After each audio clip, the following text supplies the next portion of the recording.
Humidity. Yep, exactly. So we're irrigating the day before and then going out the next morning, and it's got to be between 20 and 30 degrees. There's a lot of tip out here being dry. It may be an issue, but that bowled it completely. So we have It's called Fascinate. What is it? Fascinate's Flea. It's a UPL product, isn't it?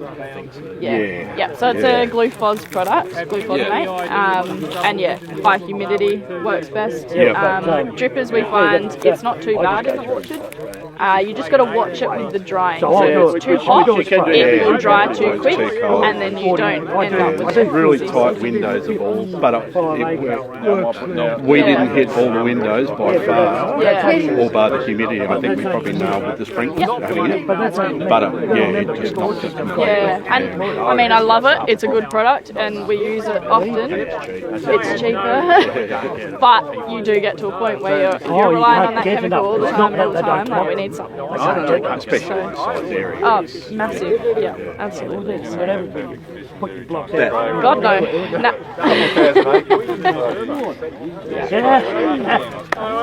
Definitely. And you do get that to that point. We've got 2 herbicide units running full time between the almonds and pistachios, but it's a lot. Even just trying to spray over here compared to spraying over there, the conditions here, we'll have our guys come back in and go, it's swelling up, can't do anything over there, and then they're fine. That's up. So. Because then you get one. I went through one block. Which ones? Oh, well.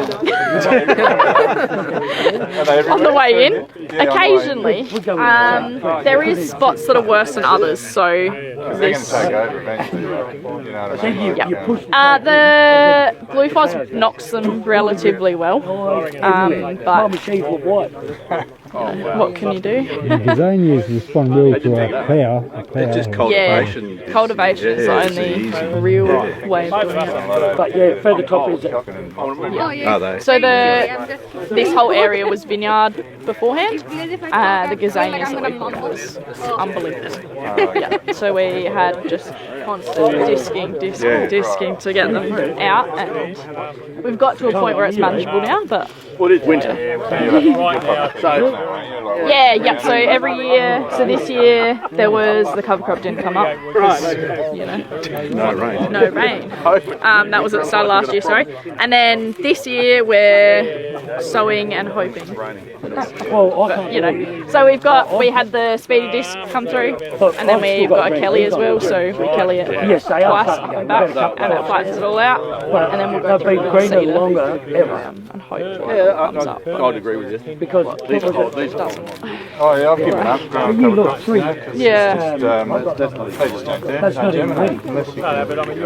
We've got a good mix we use in the almonds, or had used. We've gone away from it now to go to a more bee-friendly cover crop, so that's got a lot more pollinator-friendly brassicas and vetch and things like that in it. This one is more just a like brassica clover, that kind of mix. Try and get some good coverage underneath, but get some nitrogen back in the soil. But other than that, he'll take it. that's right. Exactly. But if you get the benefits of it, it pays off. Like Oh yeah, I love that. Once you go to drippers. It's one of the downfalls of drippers. Yeah, that's right. And you look at it both ways. You've got downforce drippers, you've got downforce sprinklers. So what do you benefit from? We've got one patch. We've got one patch that has sprinklers. We've got frost sprinklers in other areas, but we don't have a dual system at all. So we originally were sprinklers, and you'll see them out there. None of them work anymore. Yep. So we rolled over to drip about 15 years ago. Yeah, so it's got to that point now. We're sort of replacing a larger, but we're putting in a few dual systems just to see what the benefits of a dual system are. And especially over here, we've got some really big sand hills that we moved a lot of dirt during that development process. Probably See what happens. 400 magnet probably won't be. taking the shine. Not good. Probably does, Yeah, getting expensive. Because the problem is they keep going out. Alright, do we want to go that way? And I'll show you the pre-budded trees. So these were field grafted, These were field grafted.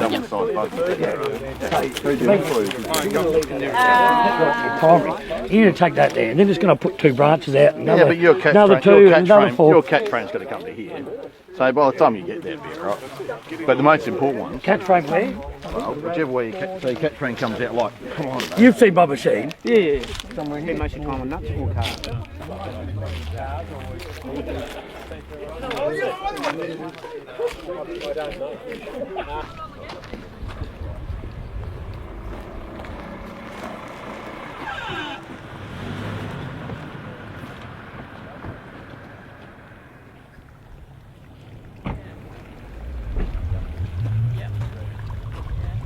The budded trees.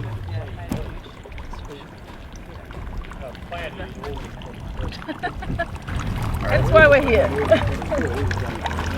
Where did you get your fiberglass? Fernland? and reason behind fiberglass as opposed to Relatively. like the reason from going. Oh, as in the reason. yeah, just price. Or? Price and he loves just that we Might be the deep. It's allowed to have whatever you want. yeah.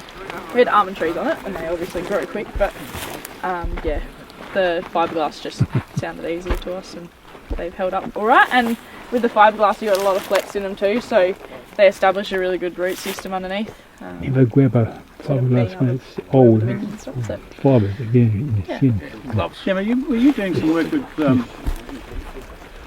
I have them, with a Mallee farmer yours as if well? you want. Yes. It's not here, though, obviously, somewhere No, else not here. Yeah, I'll explain a bit about that. So we're doing our business is pretty heavily focused on trials. Like that's obviously Samaya and I are very much involved in that. So one of the trials, which is not on site here, it's further south of us towards Peruna.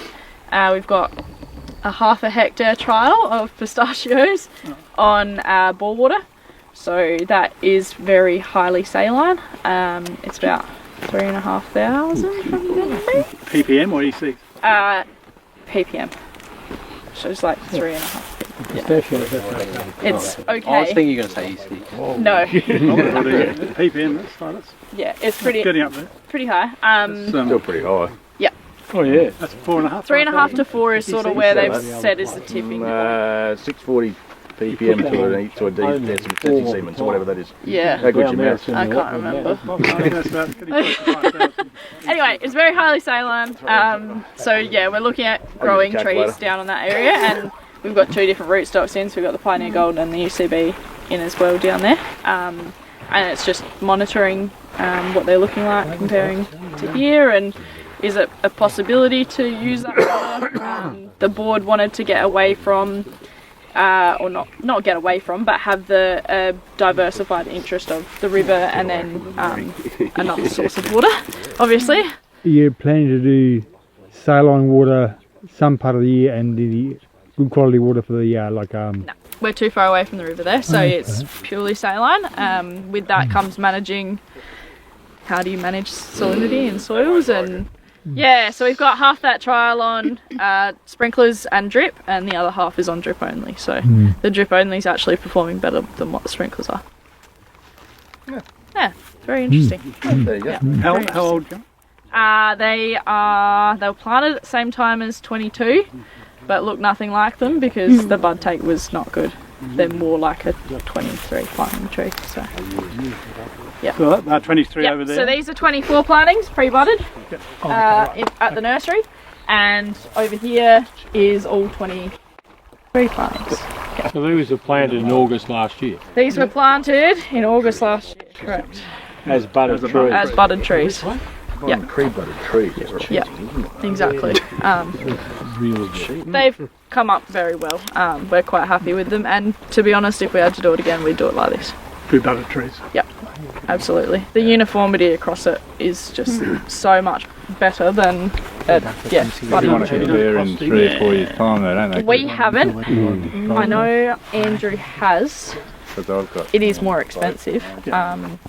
But there's all that labour you got to think about as well in time That's trees the are. total costing. Yeah, total costing. I haven't done one particularly, but I would be interested to do one. I think Andrew's done one. But I don't know what he told me. I mean, I think depends on the area, of course, David. So, Yeah. I mean, you basically got the same old argument, haven't you? I mean, look, if you get a really good take, I imagine that putting in rootstock and starting it, you're probably ahead, right? But if you, but that doesn't mean that. oh yeah, absolutely. Everything's kind of easier. Yeah. But only with a very large assumption that you don't have a disastrous bud take. And the thing we've learnt over the last couple of years is just getting budders to be able to be on site when you need them. Not getting a hope. Or not getting Not a budders. hope. Or not getting them. Not getting them, Because exactly. if you get too late, I mean, you've had that. Well, you haven't had that experience because you got guys that generally. Who do you get to bud your stuff? No. It's more uniform, that's the biggest thing. Like I've got. Yeah. And It's just. But if you miss that opportunity, That's right. you go too late, You're and so far you're in behind. trouble. Yeah. The issue about budding trees is a bit of a myth. I mean, you're going to get a specialist budder, and you don't have to. No, you You don't don't. have to have a specialist budder at all. You can bring someone out on the street, and within 5 minutes you've got a great budder. So this year, anything in there that's not That's what right. it's supposed to be. It's a really simple operation, and people get scared by it. But just bring in half a dozen people, train them up, and you'll have budders seriously. They can bud trees, and if you've got source of good budwood, Yep. you can pick the budwood. You've got rootstocks doing what they should do. You've got some simple rules around budding. But they're bigger It's not complicated. No, But definitely. it's still that one requirement is getting that person off the street to go and want to do it. That's the problem we're having, isn't it? Yeah, it's that whole skilled That labour. one person. Yeah, can you come and do it? Yeah. You know. Oh no, I'm all right. So I might just explain here. These two patches have biochar trials in them. So it's almond biochar. So from RAH, our almonds are hulled and shelled over there. They had a biochar plant a couple of years ago. They processed the almond hull and shell into biochar. So for those that aren't familiar, biochar is basically created in the absence of oxygen, so it's pyrolysis, and then that produces a product which has a very high surface area. If you think of it as like a house for all of your nutrients and your water, it acts as a house basically. So it's got all these little nooks and crevices that allow water and nutrient to be able to sit within the biochar. Did you activate your biochar?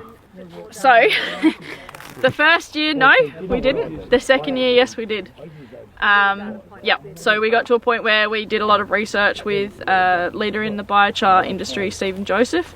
So we spent a lot of time with him here, going through what should we do, what should we add to our biochar to make sure that we're getting the best results out of it. So this trial here, there is a few rows up. They're all at different rates. And then half the row is spread and mounded with just plain biochar. The other half is spread and mounded with the amended biochar.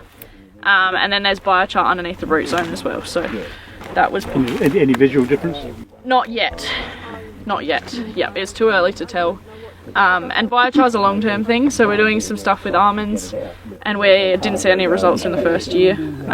We won't see anything for a while, I would suggest. But yeah, very interesting trial to be involved in, for sure. And we're getting to a point too where we have to replant almonds, so we're thinking, do we get to a point where we, instead of going through the whole burn and bash method, bring in a biochar plant? Do we chip everything up, put it through a biochar plant, and put it back in our soils? Okay. Orchard recycling, not really sure where we're going to end up, but that's the thought process of actually trialling some stuff now. So I think you have to get one of those big tree grinders they got in the US. yeah. Are you doing it as a marketing thing, or do you reckon it'll actually benefit? I reckon he's got one of those. For us, it's more about, for the almonds, it was about how can we turn our waste into something usable. Right. So for hulls and shells of almonds, our potassium that goes out is like, it's a massive amount in the hulls and shells, and that is literally, it just goes off property and then straight to a cattle producer Goes into who a cow. has Right. feedstock, exactly. So it goes out Potassium-rich and then cow. we don't see any of it back. So we're putting all this money in and resources into a hull that we don't get back on the property. And the biochar was a way of, can we bring that back? And then obviously we went, oh, why don't we just put some in with the pistachios? So Why not? why not? And you know, it's that soil amendment thing. We're going back to the whole sustainability. Sustainability is becoming more important. We want to get to a point where we're looking after the resources and the land that we have, and obviously with that consumer demand and pressure, we've got to be able to sort of have something to show for it. So Does that go into your carbon farming game as well? it does. There is some limitations around biochar and carbon projects. So Yeah, they got a good way of putting a lot of barriers in your way. yeah, I think farming. it's 100 tonne a hectare. I don't know what it is. Something like that. There's a limit on, or a cap on, that biochar. When they first brought out that carbon farming, we wanted to do, Schofield Robinson wanted to do it in pistachios, because we said, well, that's it will outlive all of us, Yep. so we can do it. And they go, no, it's used for other production, so you can't have it. We're going, but oh, okay. Yeah. Oh, okay. So then he goes, no, it has to be forestry. Oh, I tell you what, there's still still issues. arguing that? Still Yeah, issues. of course there is. Irrigation, one thing, Oh, you can't do that. because if you're irrigating, you're adding water to the soil, which is increasing your carbon content in your soil, supposedly. Oh, And because of that, it gets I'm to a likely to go the point other way. where you have a young tree. Hmm. You're trying to increase your water content every year. They say it can't be above a maximum of what you had in the last 5 years. So if your carbon project was baselined when your trees were young, you then can't apply the water. okay, where have we gone? So Just put it in biochar and don't worry. there is a lot still to learn. Oh, they're still to putting learn. roadblocks. Yep, there's still Excellent. roadblocks. So Yeah. it's an emerging space, but a lot that they're still trying to Still make it difficult. work out. Yeah. Yep. Okay. These look good though. Yeah. Jimmy, They will not be sure what they will chop be. these, or Yep. are you going to? So these will be headed What height? off the top of my head. Yeah, about that. 1500? Top of your head. Yeah, about that. I usually go. 1500? Yeah, it's about here. About the top of your head. Round about there. Yeah. Yeah. Yeah. So, yeah, And they're if headed. If Andrew's advising you, he'll give you a stick with a mark on it He and say, absolutely cut it has. here. Yep. Yeah.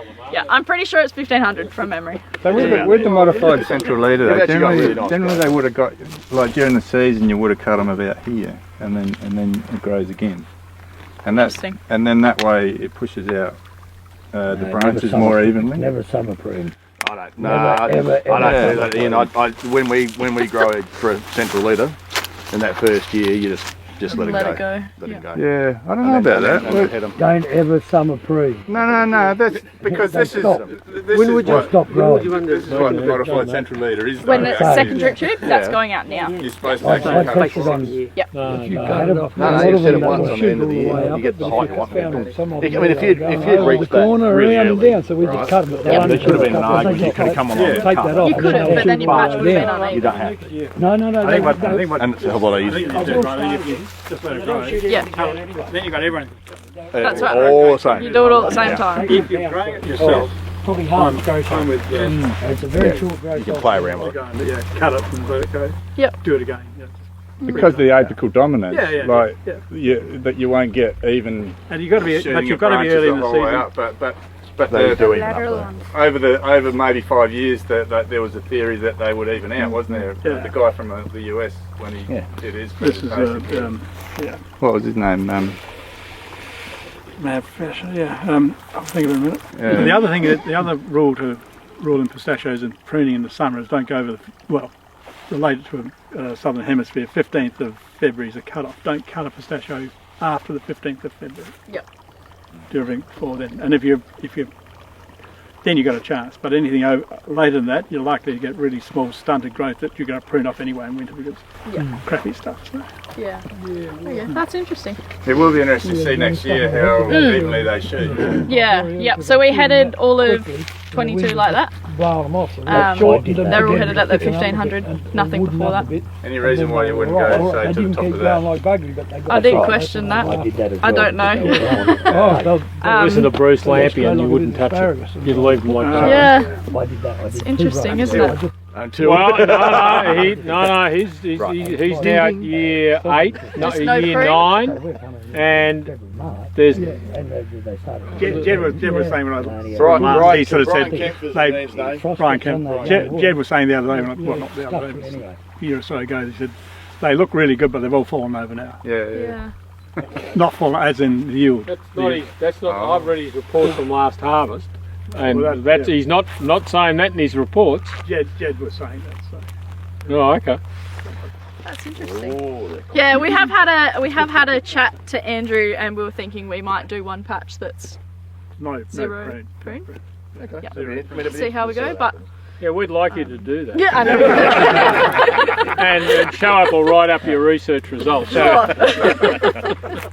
Yep. So we might do Because that. You've gone all that trouble to tie them up there and everything, and it Yep. just seems like a waste that you would. Why would you cut them at 1.5 metres as opposed to the top of that Top of the state. thing there? Yep. If you don't summer prune them, leave them alone. No, it's not summer now, Chris. It's No, but it was. But I'm talking- when they were here, it was they're summer. going to prune them in winter time. Like, Yeah, why but would when you they cut were them when at it- the top? when they were there, the only that was argument summer. may be is that you're going to get Another a whole lot of shoots coming out up here, but not out of here. So you're going to have a very maybe that's right. I don't know. Yeah. That was my point. But Yeah. Bruce, was it Bruce Lampion, the guy that come over? No, about 5 Yeah, Brian Kemp. yeah. Brian Kemp. Bruce Lampion came over as well. Did he? Right. Yeah, that's what Bruce he said. Kemp that is maybe 7 or 8 years at He said early on you one. might get more up the top, but he said over time they did shoot, didn't they? That was, and they do. yeah. I think it's shading out. Yeah, I'm with you. I know what you're saying. That's why they cut them halfway higher and anyway. then retrain them. When you So get you harvest, get do you think? two lots. Year 9. Get two people That's all might have in been. the bar talking about how to prune trees. Well, but it was a brand new thing. This was 5 years ago. It was a brand new at that stage. They'd only really just started doing it. So I don't really know. Maybe that's a height thing for pruning as well. You don't want to be like Maybe they got all the Mexicans. What are they going to do now? They've got no Mexicans left. taking a hydroplat for every tree. I've got a budding and grafting question. Can you graft? Any other questions? No, what are you going to do with this mound? We're getting confused. What's this wireweed doing? Weeds. I know. Sorry, I just got to do that. They're dead. They're dead.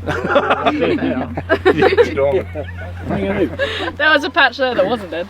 You're quite off the. I reckon that's Oh, dead. there is a little bit of green there. There's a bit of a tinge. What are you going to do with it? Just a tip. I always get a good crop of So you've sprayed all this out? Yep, all sprayed out. We usually do the tree line, but yeah, we will do a couple. At some point when our seeder is working.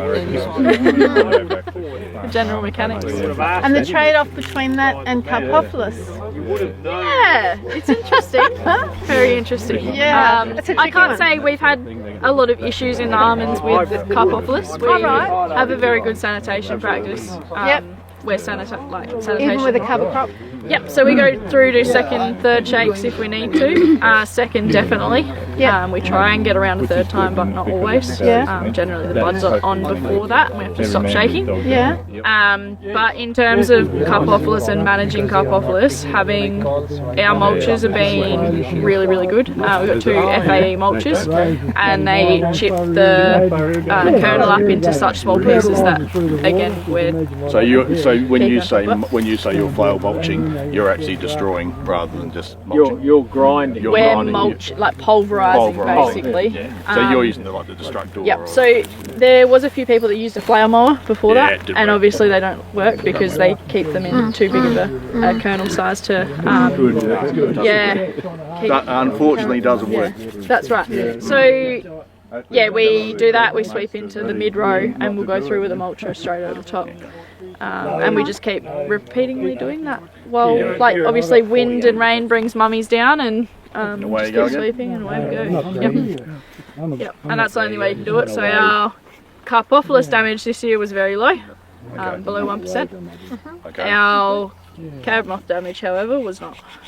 Yeah, Our which carab is moth interesting. damage You was must very have high. you must have had a late fly. And do We you had see a some very relationship between carab moth and Carpophilus? Not necessarily. Not really. Brenda.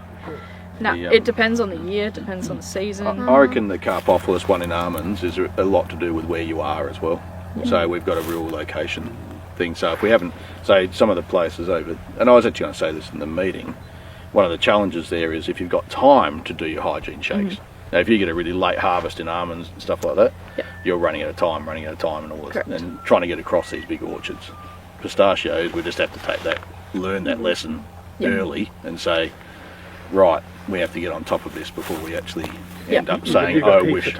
Yeah, sanitation amount of is time. Correct. Yeah. And so the almond challenge is always getting across and doing it.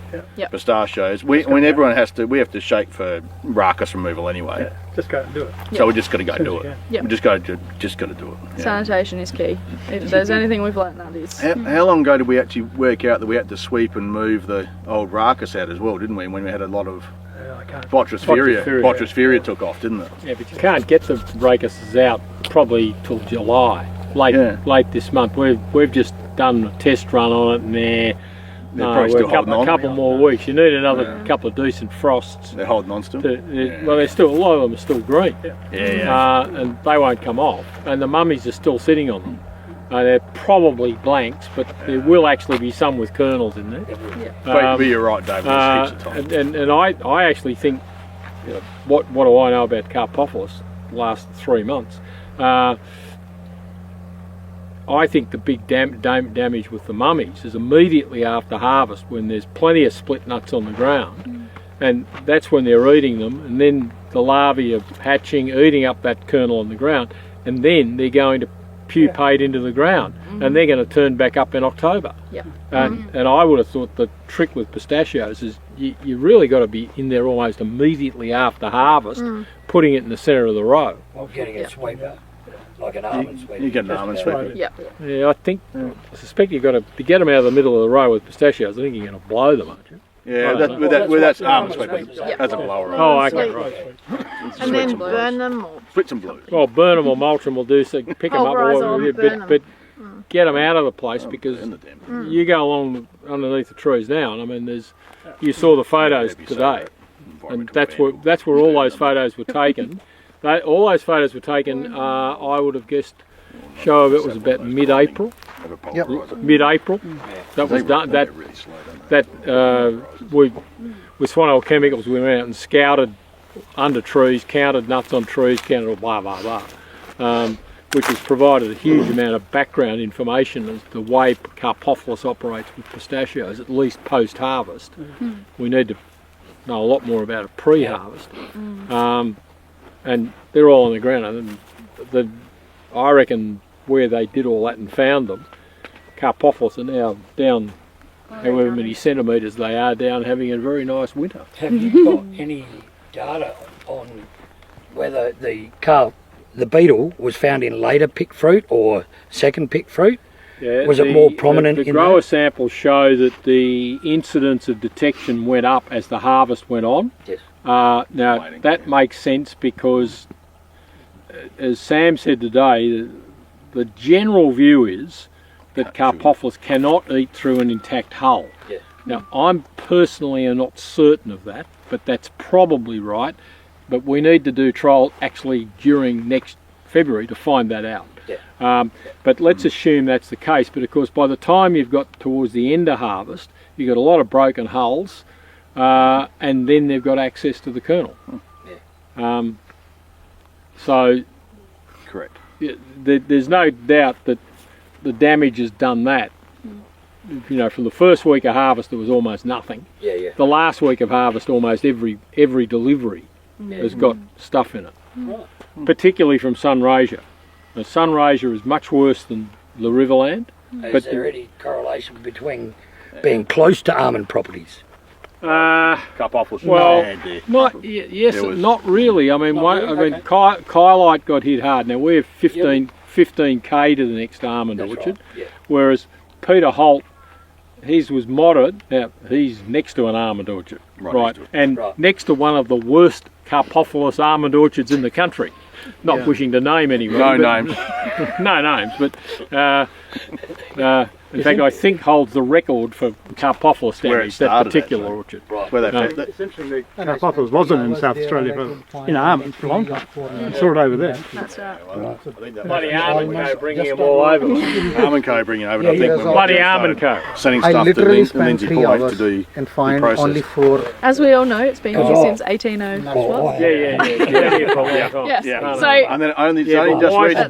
has it gone berserk? It was like Right next to one Heliothus of them. last Exactly. year. Yep. Heliothus has been here forever. Yep. Never touched a pistachio. No, we saw it in last year almonds went last berserk. Yeah, well, because it's had a late flight and there was a food source. That's Yep. what I reckon. Yep. That's my. And to be honest, it has been. If we look at all of the pest spikes that have happened, Carib moth was another one of them. That spiked straight after rainfall, like massive rainfall year. It's getting more flights. Yeah. Makes sense. Again, like it's just something that you got to Hang on, monitor. we didn't have a and- massive rainstorm this year, did we? No, no. But we had floods before that. Yeah, but that was 2 years ago. It was. But Thank you, Gemma. yeah, that's all right. Yeah, Good. Thanks, No worries. Fantastic. Thank you. Yeah, if you're ever about and want to pop in and go for a cruise or Do some pruning. want to show you something, yeah, more than happy to take you around. So yeah, we're always here. Crookie, I told you Crookie's happy to rock up with his hoe and he'll just start wandering his way around, getting rid of your weeds. As we said, open door policy. You're all more right, sorry. welcome anytime. Plenty of time. Am I going back to show? Well, either Chive or Kelsey. Kelsey's gone Last I heard, I was going back with Kelsey. Well, she's in, not necessarily. She's in Loxton at the moment.